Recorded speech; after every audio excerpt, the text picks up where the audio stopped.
VKN செய்திகளுக்காக புதியவன். திருவொற்றியூரில் எடப்பாடி பழனிசாமி பிரச்சாரம். கூட்டணி கட்சிகள் ஆலோசனை கூட்டம் திருவொற்றியூரில் வரும் 28ஆம் தேதி நடைபெற உள்ள தேர்தல் பிரச்சாரத்தில் அதிமுக பொதுச் செயலாளர் எடப்பாடி பழனிசாமி கலந்து கொள்ள உள்ள நிலையில் அதற்கான முன்னேற்பாடுகளை தீவிரமாக நடைபெற்று வருகின்றனர். இதனை முன்னிட்டு கூட்டணி கட்சிகளின் ஆலோசனை கூட்டம் திருவொற்றியூரில் உள்ள VKM மகாலில் மாவட்ட செயலாளர் மாதாவரம் மூர்த்தி தலைமையில் நடைபெற்றது. இந்த கூட்டத்தில் முன்னாள் சட்டமன்ற உறுப்பினர் குப்பன், 7வது வார்டு மாமன்ற உறுப்பினர் கார்த்திக், பாரதிய ஜனதா மாவட்ட செயலாளர் நாகராஜன், அம்மா மக்கள் முன்னேற்ற கழக வடசென்னை மாவட்ட செயலாளர் ராமஜெயம், பாட்டாளி மக்கள் கட்சியின் மாவட்ட செயலாளர்கள் சிவபிரகாசம் உள்ளிட்டோர் கலந்து கொண்டனர்.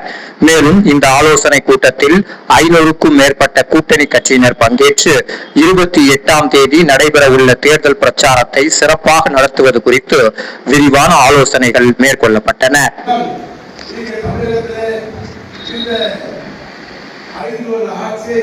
அராஜக ஆட்சியை கொடுத்து கொண்டிருக்கக்கூடிய பொம்மை முதல்வர் சாதனத்தை அகற்ற வேண்டிய மக்களுக்கு துரோகம் செய்கின்ற வந்திக்கின்ற இந்த ஆட்சி அகற்றப்பட வேண்டும் என்பதற்காக நாம் இந்த செயல்பாடு கூடத்தை கூட்டியிருக்கின்றோம்.